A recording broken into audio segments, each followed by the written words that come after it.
hope that it's one of your favorites. Here he is singing Blues in the Night. Ladies and gentlemen, Joe Stafford. Joe Stafford. And he does, and it's caught! Touchdown! Chris Matthews! How crazy. With the first pick in the 2009 NFL Draft, the Detroit Lions select Joe Stafford, quarterback, Georgia. Good kick up into the air. It is loose and recovered by Seattle. Chris Matthews. So let's get started.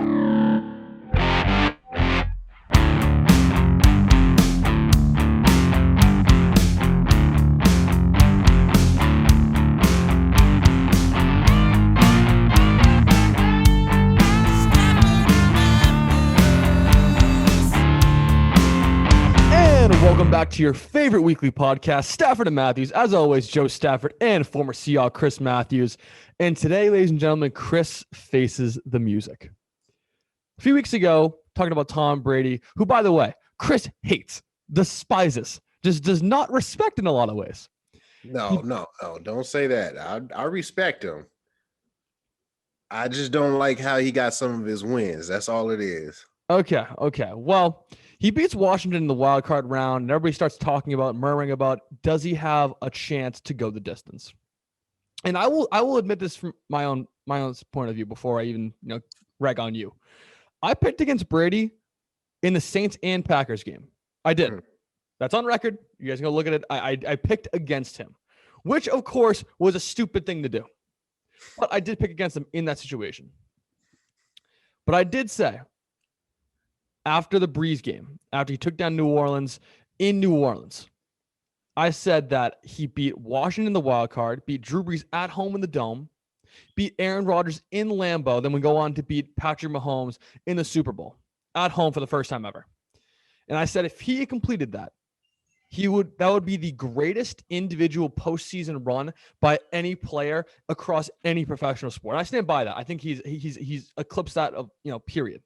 Mm-hmm. I also think he passed Michael Jordan as the greatest athlete of all time. I do. Here we go. I think he passed it. It's a great, and that's not me trying to be like biased or anything. That's me objectively saying he is past Michael Jordan as the greatest athlete of all time. Okay. Chris, you think Rodgers is the GOAT? Brady marches into Lambeau, kicks his ass, and moves on to the Super Bowl. Beats the, some would say, future GOAT and Patrick Mahomes in the Super Bowl by a crazy wide margin. 31-9 is not anything to laugh about. Mm-hmm. It's just psychotic. You have to own up to this right now. What are your thoughts on Tom Brady winning his 7th ring at home? Well, I'm honestly going to say that it was amazing. It was history in the making. I'm actually fortunate enough to be able to experience the history, even though I was on a losing end of it. But I mean, you gotta admit, like it is pretty spectacular. Granted, there is a lot of things that went wrong, that if it had went the other way, I don't think Tom Brady would have had a chance. But it's part of football. Things happen, injuries, mix-ups, change-ups, all of that stuff is a part of it. And you just have to play through it and accept what comes with it. So if Patrick Mahomes had pulled it out without having his 2 tackles and wide receivers dropping the ball, I think we'd be talking about Patrick Mahomes right now. But right now we're talking about Tom Brady and throwing his trophy from his boat to Gronk's boat right now. That was psychotic. First of all, if you guys didn't see the videos, if you haven't seen the videos, living under a rock, because they've been everywhere on social media. Yeah. Brady was hammered, like big time hammered, like drank all of these bottles behind me hammered. I've never seen him like that. I don't think anyone has. I don't think Giselle has. I don't think his kids have. I don't think anyone's seen him like that. I don't think Alex Guerrero's seen him like that. Holy God, that was insanity. But produced one of the craziest photos of all time. Brady literally just getting like manhandled after like off the marina into his car or whatever. That was so funny. But honestly, he's 43 years old, won his 7th ring. If you're not getting hammered, I have a problem with that. You know what I mean? Like you need to celebrate. That's a huge accomplishment. He's been uptight. I mean, his avocado toast for the last 10, 15 years. Like he deserves a little break. And alcohol isn't like the healthiest thing in the world either. But I'm glad he got his celebration done. Listen, he is a spectacle for sure. Mm-hmm. He is one of the greats. Now that we're got all of this out of the way, let's clear some things up about him surpassing Michael Jordan. Mm-hmm. First off, I honestly truly believe, and I'm a football player, but I honestly believe that it is a lot harder to not only get to the NBA finals, but to win one.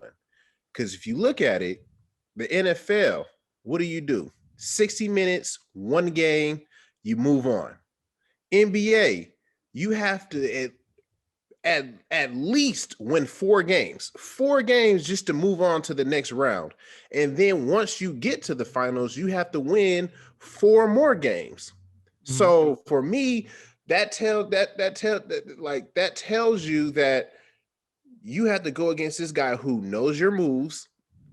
He knows exactly where you're going, what plays you guys are running, and you still have to go out there and beat him. That to me is a little bit more impressive than a Super Bowl that just so happens everybody watches and it's just this big scene.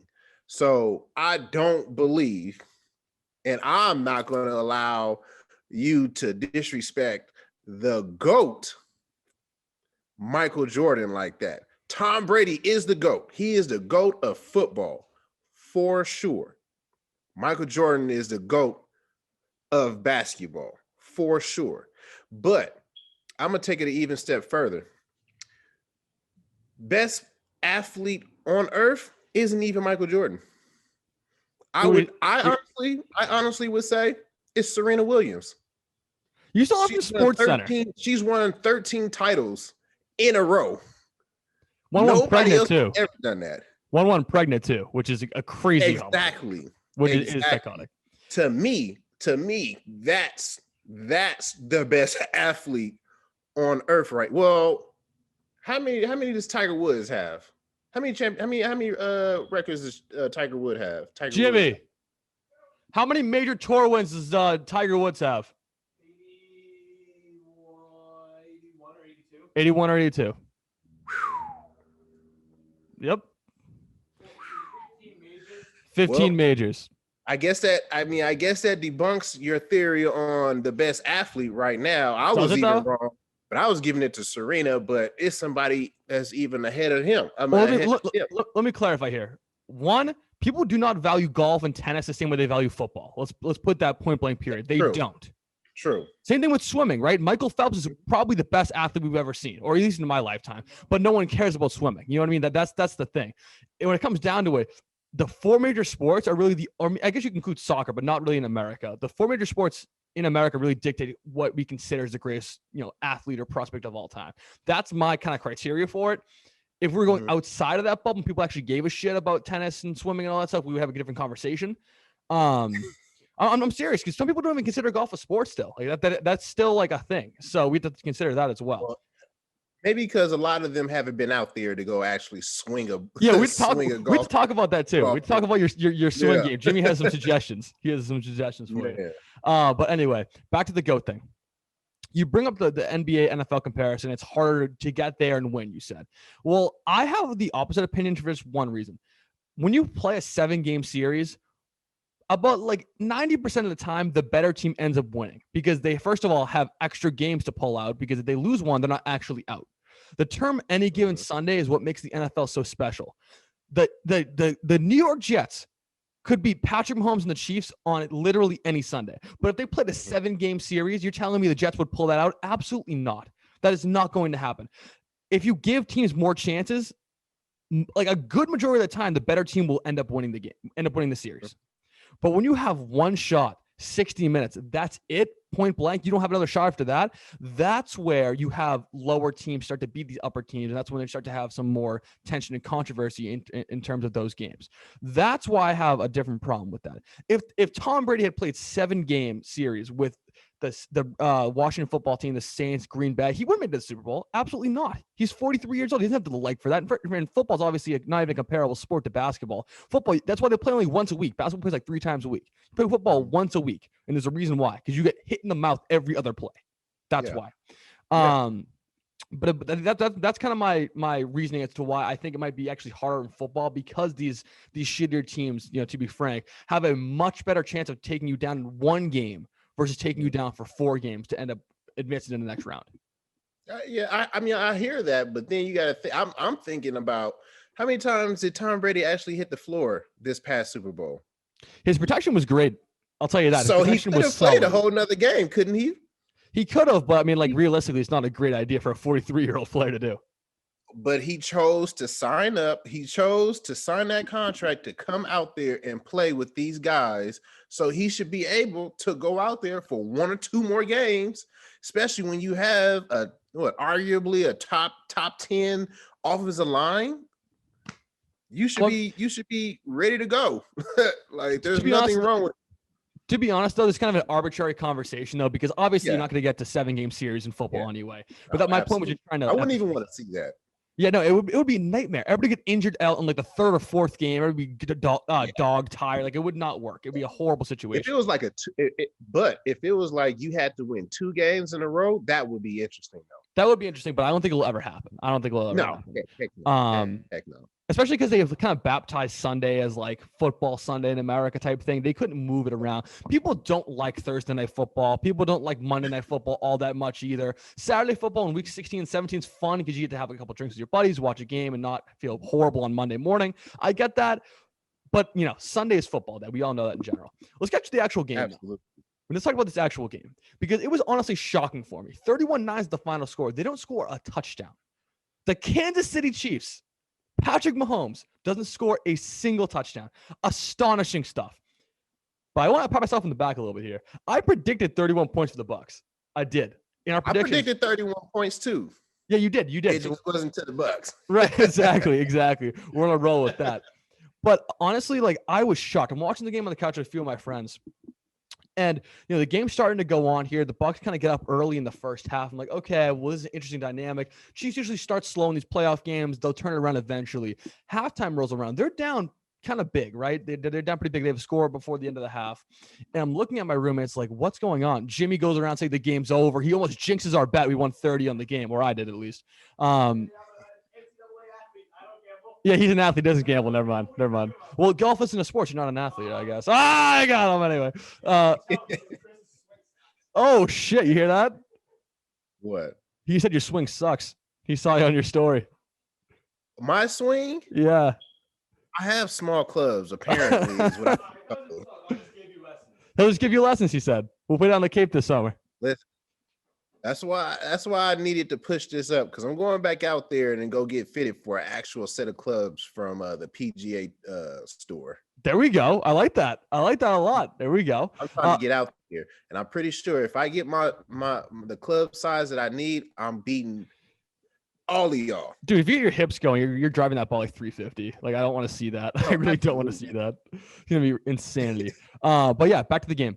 Halftime rolls around. Looking at my friends like, be careful here. This leads deceptive. The Chiefs usually turn around in the second half. And God, was I wrong. Like, shockingly wrong. I knew the key to the game was going to play the backup tackles for Patrick Mahomes and the Chiefs. I said that was my first key to the game in the pregame show. But I did not think they'd be this bad.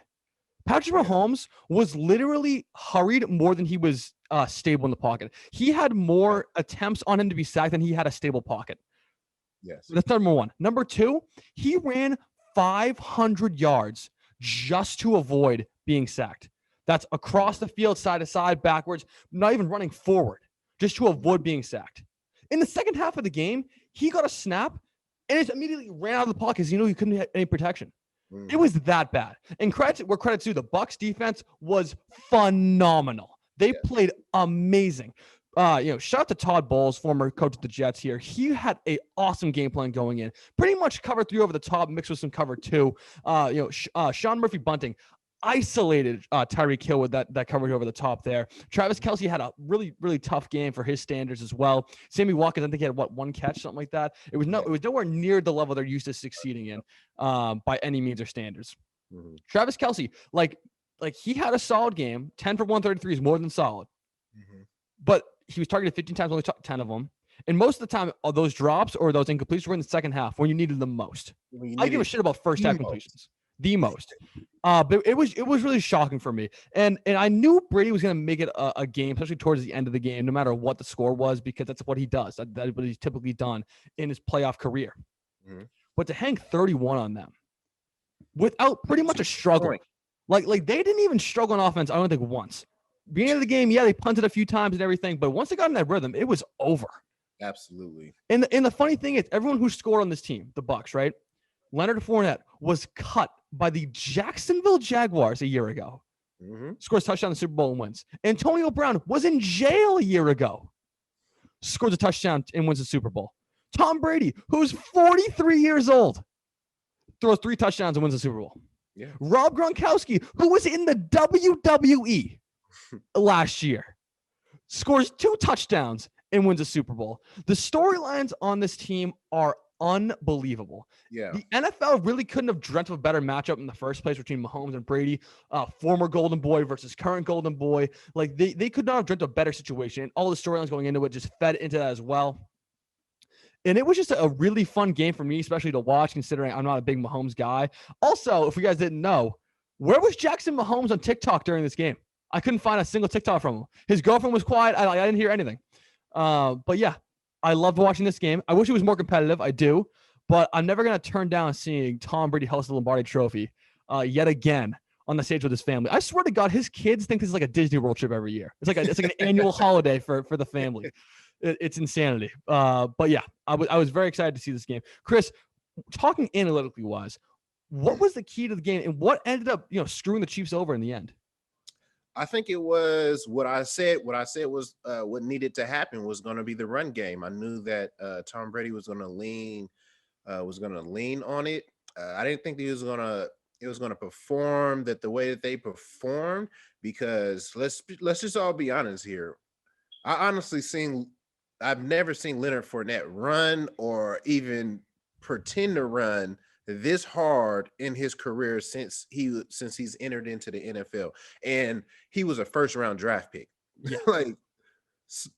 It impressed me for sure. Ronald Jones came in through the clutch. Ronald Jones had 12 attempts for 61 yards. Leonard Fournette, he had 16 attempts for 89 yards and a touchdown. Then you go over there, and then you go over to the Chiefs and their backfield.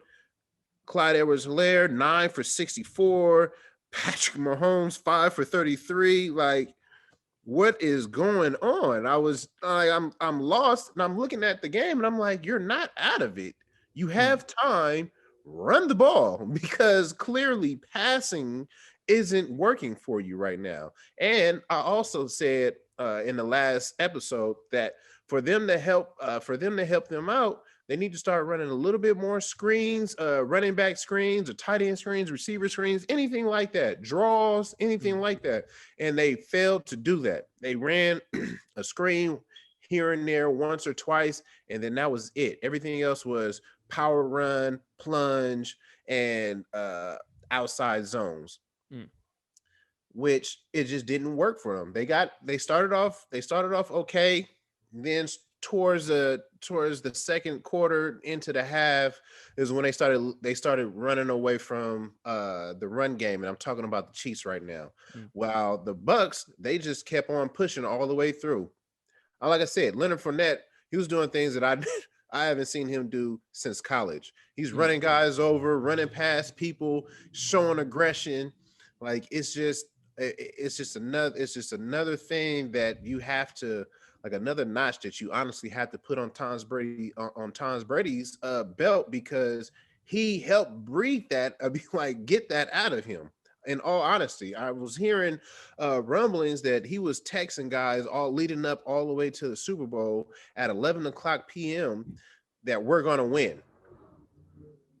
You get a text from Tom Brady and you're thinking about doing something other than taking your ass to bed, I guarantee you see that text message, you're going to sit your ass down. I guarantee you. You're not wrong. You're not wrong. With that being said, he took that out. He brought that out of them. I love it how AB got him a touchdown off of a whip route. He sold the dude nicely. That's a like if you're a wide receiver and you want to learn how to attack a defender and sell him one way and go the other, watch the touchdown by AB.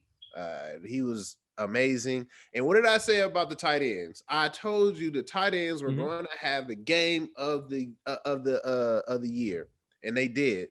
Gronk came out. He had an amazing game. Scored 2 touchdowns. Rich honestly could have been 3 if he hadn't got the ball knocked out of his hands in the back of the end zone off the fake run. But nonetheless, he still had 2 touchdowns. Kelsey, he still had 10 receptions and 100 yards, which I still say that he's probably going to go down as the best tight end in the NFL. It's just that he dropped balls at key points of the time. I mean, at key moments in the game, which really hurt them. And you could see that Patrick Mahomes was trying to rely on him as his safety blanket, and it just wasn't working out for him.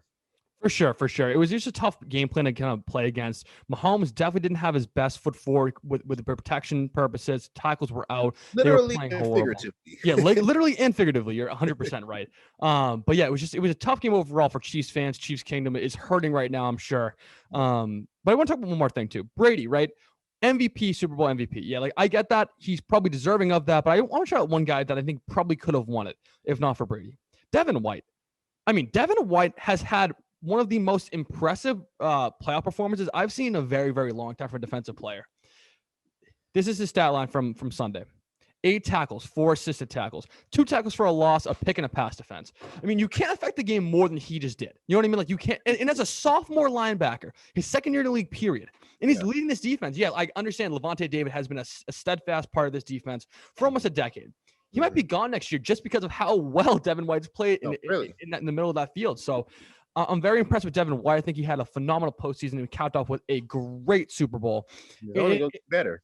Exactly. And the rookies, even Antoine Winfield had a great game too, capped off with a pick and a nasty peace sign to Tyreek Hill. The disrespect of that move is insane. I loved the energy, but it's like if I'm a coach, I got to chew you out too and be like, you can't be doing that shit. But like secretly, I'd love it. You know what I mean? Like I'd secretly be like, you kind of seen it on the sideline where he was like, yeah, come on. And then he was like, yeah. Give him a little slap in the ass and then after you yell at him. Yeah. I love that. No, but just a phenomenal football game for them. Definitely. I'll say this though. What? I think the next time that they play each other again, which is probably going to be the first game of the year. Something like that. Kansas City is going to blow them out of the water. Do you think so? I think the disrespect that right there, and on top of the poor performance that we've gotten from Tyreek Hill, as soon as they play, I guarantee you he's going to end up with another 200-yard game. I wouldn't be shocked. And there is a lot of beef. There's a lot of beef with this team right now. And we haven't talked about this yet. Tom Brady versus Tyrann Mathieu. Yeah. That was shocking to me because I would have thought Tyrann Mathieu, given how fire he is, but I think he's also a responsible leader. He's the leader of that KC defense, I think. Absolutely. For sure. And so to see him kind of John Brady get a personal misconduct penalty in the first half, that's kind of was shocking to me. But was more shocking, Brady in his fucking grill, literally going right back at him in his mouth, saying, I'm going out to you the rest of the game. That's what he did. He went to Antonio Brown for the touchdown. Tyrann Mathieu in single coverage on him in the end zone. Goes after Gronk up the seam, making Tyrann Mathieu look silly on a missed zone play. We're at Tyrann Mathieu again. That was surprising. It was awesome to see the fire from him, but I had a problem with how Tyrann Mathieu handled it too. Took to Twitter after the game, like, oh, he's talking shit the whole game. Then comes up with a huge statement on Twitter saying he said some things I cannot repeat. It was offensive to my culture and stuff. Basically insinuating that Brady said the N-word to him. I don't buy that at all. Like, I don't buy Tom Brady saying that. Do you? Like, I don't see him saying that. I don't think that Tom Brady would ever say anything like that.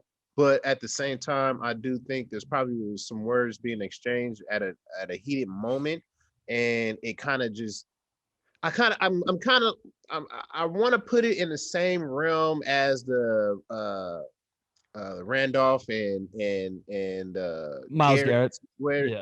Garrett situation, where I thought the whole time before anything else had came out that it was probably some words being said, and that word came out from somebody else, and it was just in that direction. And then it, you know what I'm saying, his focus went in right there. But with Tom Brady, I'm sure, like I said again, it's probably some words being said, something was said, and it was in his direction, and he probably thought it was in the heat of the moment. Things is running fast, lights are on. It's probably what happened, or maybe he didn't say it. Maybe it was just something that Tyrann Mathieu personally felt like it was a disrespect, and the fact that Tyrann Mathieu is a person of respect. Throughout his whole career, he has shown nothing but respect to not only Tom Brady, but to other quarterbacks as well. But I'm not surprised. I'm not surprised that Tom Brady got into his face, because we've seen it before. We've seen it with Ryan Clark, who's now an analyst for ESPN. But back when he was playing with the Steelers, I remember he used to go up in his. I remember he went up in his face as well. They used to go at it all the time. So it's times that Tom Brady is, I'm sorry, it's sad to, it's sad to say, because I still wanted my Kansas City Chiefs to pull it out and win. But they say, don't wake up a sleeping beast, and that's exactly what they did, and they exposed it. So they poked the bear. They really poked the bear for sure. And the one thing I want to say about Matthew, I do think it was kind of fabricated, because as soon as he found out Brady was mic'd up the whole game, the tweet was deleted. So like you're kind of a liar, dude. Like you're kind of full of it. Like if you delete the tweet as soon as the news breaks that Brady has sound effects for this upcoming week, like dude, give me a break. Like if you're gonna talk shit about Brady, at least do it in a fashionable way and do it in an appropriate way. You can hate the guy, you can disrespect him, but don't accuse him of something he didn't say. That's so stupid, and it's so like small, petty, all those kind of words. Just like, dude, grow up, pair of balls. You're the honey badger you're supposed to be. You're not supposed to let it bother you. Relax. But yeah, that was Super Bowl 55 through our eyes. Not 55. 55? 55, yeah. 55, yeah. 55 through our eyes. Chris, what does this mean for both teams going forward? At least for me, I don't think the Bucs will go back to back. I don't see it happening. I don't think Brady will be in the same shape he's in next year. I think the team will look a little bit different. I think Levante David might be out the door. I think Shaq Barrett might be out the door. I think a lot of these defensive pieces they had that really solidified the game for them in the playoffs are going to be gone next year. So I think a lot of pieces aren't going to be there for Brady to work with like he had this year. I don't see it in the cards, but for the Chiefs, I can almost guarantee you they'll be at least in the AFC Championship game next year. They'll be back. They'll be there for the next 10 to 15 years, as long as Patrick Mahomes is living and breathing. So Chiefs fans, don't fret just yet. Yeah, it was a bad loss. You might have lost your GOAT status with Mahomes forever, losing to out of prime Brady. But fact remains, he's a franchise quarterback, will be a franchise quarterback for a long time, and will win another Super Bowl before he retires. Absolutely. And I'm with you on that. I don't see the Tampa Bay is going to end up getting back to the Super Bowl next year, unless they just somehow, some way is to figure out to keep everybody on board. But just one piece can change the whole dynamic of a team, especially if it's one piece that really matters to everybody. He has connections to everybody. It's going to hurt. It's going to feel different. It's going to look different.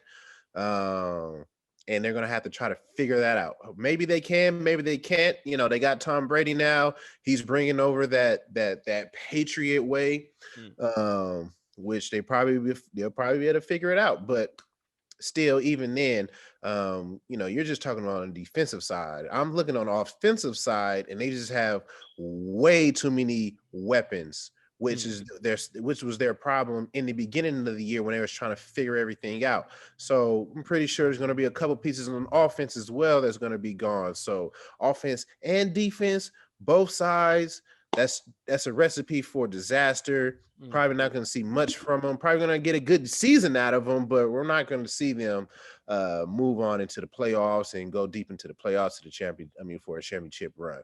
But although, like you said, for like you said, for KC, I see them. They're going to be in the hunt for some years, as long as Patrick Mahomes is healthy and willing to play. Like I'm watching the game and I'm looking at this guy and I know he's hurt and I know what a turf toe feels like. And this guy is out here throwing the ball sideways in the air and still making it with a dart.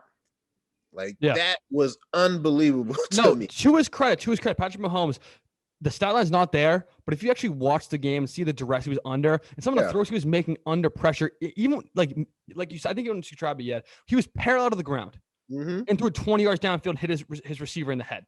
In the head. In the head. He was parallel to the ground. That's one of the most unbelievable throws you will ever see in your entire life. He does things nobody else can do. He's like Rodgers in that way. But yeah, to credit to Patrick Mahomes, he did play a very good football game considering the circumstances. Because that defense was not going to be beat on Sunday. They were in a different frame of mind. They were really in a place where they were saying, "We're going to win this game. We're going to impose our will on you. There's nothing you can do about it." And that's exactly what happened. It was definitely the perfect storm for them. I just felt bad. When I seen the news outlet on the day of the Super Bowl talking about Andy Reid's son possibly killing a young little girl in a car wreck from drinking and driving. I was ready to change my pick right then and there, but I also just want to give my prayers and my thoughts to those kids.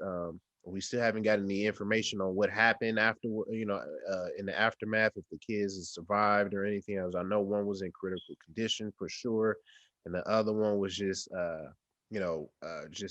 reviving from some injuries that she had received as well. But that was hard. That was hard to hear, and it was just constant. It was just more and more things just building up to this day that it was just going against Kansas City.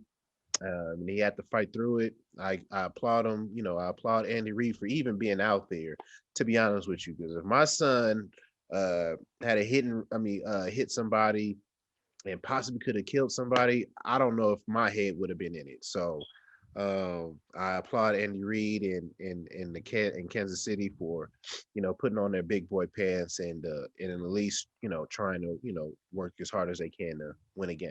For sure. There's a lot of circumstances surrounding this team that really made it hard and difficult for them to prepare correctly. And obviously a pandemic doesn't help when you add that all in the mix as well.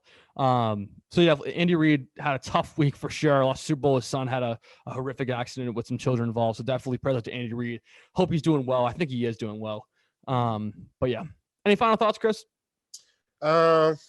I mean, other than just, being mindful, of what's going on in this world and staying vigilant, staying healthy, staying mindful of what's going on in this world, and just keep God in your prayers, keep God in front of you, and let him cover you guys, and let's just keep this ball moving, because this is still the beginning of 2021. We got a whole bunch of things that could happen from now until the end of the year would make it the best year of our lives, and having things work in our favor, especially for me and you, Joe. We got things that's in the working for us that's coming up in this future, especially when things are able to when things open up even more and we're able to actually work together and be around each other. It's gonna be exciting, man, and I know our fans is gonna be excited for it as well, to finally see us next to each other interacting. I cannot wait. I'm not even gonna say a final thought. That was the final thought I was thinking of. That's awesome. I cannot wait. I'm excited now just thinking about it. That's awesome. But yeah, thanks for listening for all season, guys. We'll be back next week with intern Kevin. What's the new content? We had to experiment a little bit because we've been a kind of a recap show so far. We trying to figure out our new identity a little bit. Probably a lot of free agency gradings, a lot of draft stuff. So keep that in mind. We'll see you guys next week.